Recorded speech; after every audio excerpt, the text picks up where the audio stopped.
August 27, 2024. The courtroom sank into total stillness as Wade Wilson rose to hear the punishment that would define the rest of his existence. His heavily tattooed face, an image that had fueled endless online arguments, his crimes that had devastated two families, and a trial followed obsessively across the country all converged in this single moment. When Judge Nicholas Thompson finally spoke, his words cut cleanly through the silence. Wade Wilson was sentenced to death for the savage killings of Christine Melton and Diane Ruiz. The response inside the courtroom was immediate and divided. Some spectators collapsed into tears. Others leaned back quietly, nodding as if a long-awaited conclusion had finally arrived. To many watching, it felt like justice in its most absolute form. The death sentence seemed appropriate. It felt definitive. It appeared to be the only punishment capable of matching the brutality of the crimes. But almost no one in that room truly understood what had just begun. The sentence handed down that day was not an ending. It was the start of a process far more unsettling, far more prolonged, and far more mentally destructive than most people could comprehend. What Wade Wilson now faces is not simply death. It is something arguably worse: years, possibly decades, of remaining alive while waiting to be executed. And by the end of this story, you may find yourself questioning whether our understanding of the death penalty has been fundamentally flawed. To establish context and accountability, Wade Wilson was convicted for the murders of two women in October 2019. The evidence against him was overwhelming. The jury deliberated and returned guilty verdicts on every charge. This narrative is not an attempt to excuse his actions, diminish their severity, or suggest that the outcome was unjust. The suffering of the victims' families is undeniable, and their demand for accountability is justified. The legal system evaluated the facts and determined that the most severe punishment available under the law was warranted. However, despite the symbolic finality associated with capital punishment, it does not operate as an immediate consequence. Wade Wilson was not executed the day his sentence was announced. He was not executed weeks later, months later, or even years later.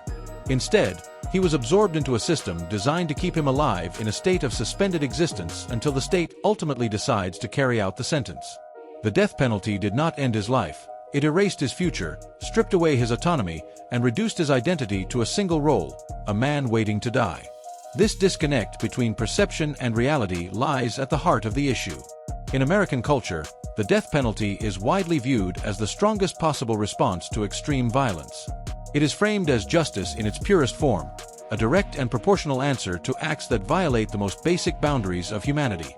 By contrast, life imprisonment is often seen as the lesser punishment, allowing the convicted individual to continue breathing, eating, sleeping, and existing. Within this mindset, death represents the ultimate price, while incarceration is perceived as prolonged discomfort. This belief shapes jury deliberations, public opinion, media narratives, and even policy decisions. It is repeated in courtrooms and echoed in everyday conversations about crime and punishment. But it is built on a misunderstanding of what capital punishment actually entails. Execution is not a single moment. It is a drawn-out process that can stretch across decades. And during that time, the condemned person is not simply alive. They are trapped in a state of constant anticipation, extreme isolation, and gradual psychological collapse that life imprisonment does not replicate. Following his sentencing, Wade Wilson was transferred to Florida State Prison in Rayford, the facility designated to house death row inmates. Death row is not comparable to the general prison population. It is a prison within a prison, an environment governed by heightened security, rigid protocols, and total control over every aspect of daily life. Inmates on death row are automatically classified as maximum security, not because of their behavior inside the facility, but because of the sentence they carry. Wilson now occupies a cell measuring roughly 6 feet by 9 feet. Inside are only the bare necessities: a metal bed frame topped with a thin mattress, a combined stainless steel sink and toilet, and empty concrete walls. Personal belongings are extremely limited. There are no decorations, no comforts, no signs of individuality. The door is solid steel, fitted with a narrow slot for meals and a small observation window. This cell is where Wilson spends approximately 23 hours of every day. The remaining hour is labeled recreation, though the term is misleading. Recreation does not involve social interaction or meaningful physical activity. It consists of being escorted alone to another confined space, often an enclosed concrete yard with towering walls that block any view of the outside world. He exercises alone. He returns alone. The cycle repeats, day after day, without variation. The psychological consequences of this level of isolation are profound. Humans are inherently social beings, neurologically wired for interaction, stimulation, and connection. Prolonged solitary confinement disrupts these core functions. Research consistently shows that extended isolation leads to severe mental deterioration. Anxiety becomes chronic. Depression deepens. Memory weakens. Some individuals begin to experience hallucinations, both visual and auditory. Time itself loses structure, with days blurring into one another until they feel indistinguishable. Deprived of stimulation, the mind begins to unravel. Wade Wilson is not exempt from these effects. His sentence ensures that this is not a temporary condition, but a permanent state, one that will continue year after year, until the moment the state decides his waiting has ended. He is enduring the same conditions that have pushed countless death row inmates into psychological collapse, and those conditions will remain unchanged for as long as his appeals continue. In Florida, that legal process typically stretches beyond 15 years, and in some cases, exceeds 3 decades. Every single one of those days is spent in isolation, uncertainty, and the unshakable awareness that the outcome is already decided. The only variable is timing. Not whether death will come, but when. The fundamental difference between death row and a life sentence goes far beyond isolation. It lies in the nature of the punishment itself. Prisoners serving life without parole exist under strict control, but they still live in a forward-moving present. They develop routines. They interact with others. They participate in limited work or educational programs. They receive visits, write letters, and maintain fragile but real ties to the outside world. Their punishment is confinement, but not anticipation. Wade Wilson exists in a different reality entirely. He does not live in the present. His life has been replaced by a future that has already been written. Every legal filing, every court motion, every appeal is not about rehabilitation or release. It is about scheduling. It is about whether his death will occur sooner or later, not whether it will occur at all. This creates a psychological weight that life imprisonment does not impose. He is not serving time. He is marking time until execution. Living under a death sentence means every day is shaped by inevitability. Wade Wilson wakes each morning knowing the state has formally decided to end his life. He knows how it will happen. He knows where it will happen. He knows the legal authority behind it. The only unknown is the date. That uncertainty is not compassion, it is torment. Human rights organizations around the world recognize this prolonged waiting as a form of psychological torture. The mind cannot rest when death is both guaranteed and unpredictable. Every sound in the corridor carries meaning. Every movement by prison staff invites speculation. Execution dates are scheduled, then delayed, then rescheduled. Each time, the condemned person is forced to mentally prepare for death, only to have that preparation torn away and extended again. Wade Wilson will repeat this cycle over and over. He will rehearse his own death countless times, never knowing which rehearsal will be final. Life imprisonment and death row are often spoken of as points on the same continuum, but they are fundamentally different punishments. A life sentence is punishment through restriction. Death row is punishment through anticipation. A lifer can, within strict limits, still construct a version of existence. They can pursue education. They can work.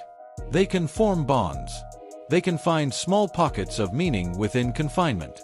Wade Wilson cannot do any of that. There is nothing to build toward. No goal to reach. No improvement to earn. His sentence is not designed to reform or rehabilitate. It is designed to preserve him until the state decides to end him. In this sense, death row is not life at all. It is suspended animation with a predetermined conclusion. Human contact still exists on death row, but it is filtered through layers of restriction. When visits occur, they are non-contact.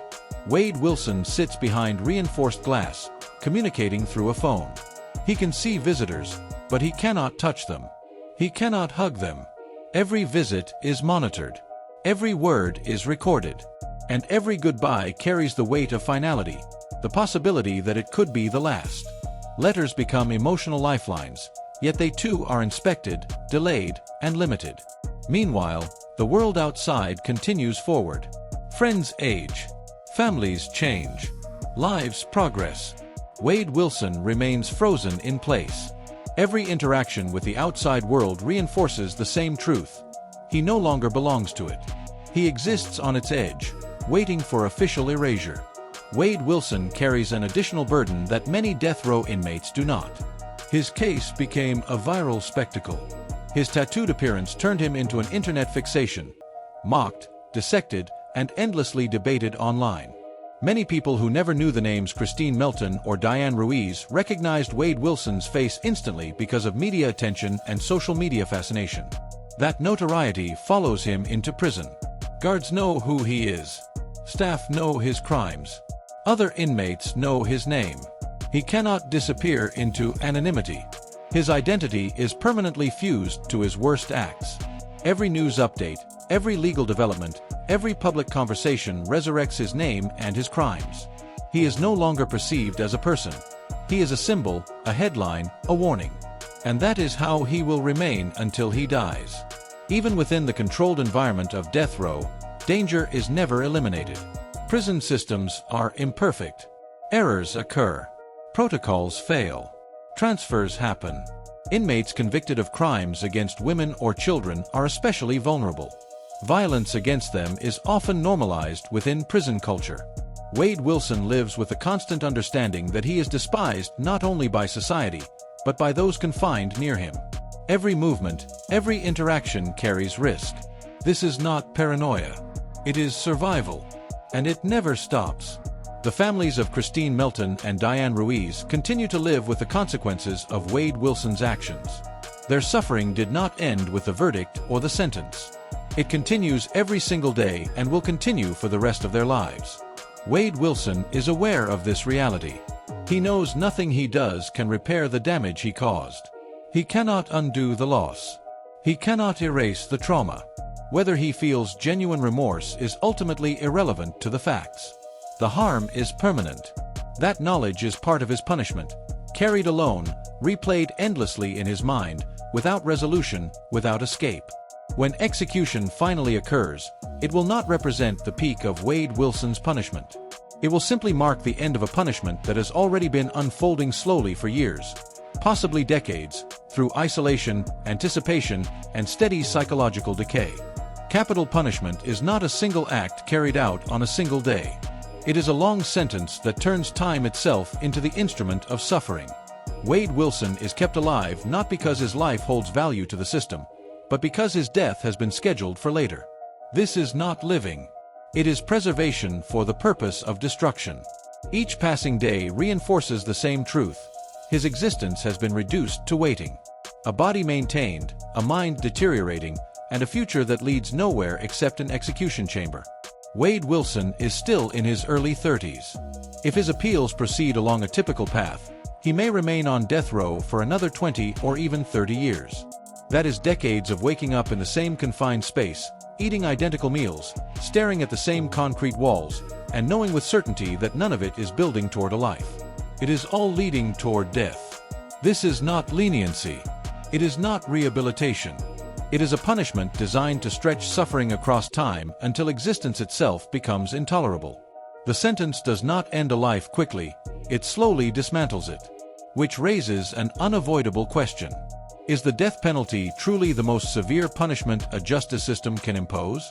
Or is it something more complex, an extended form of psychological torment that forces a person to remain alive without purpose, without hope, and without a future, all while waiting for the state to decide when life officially ends?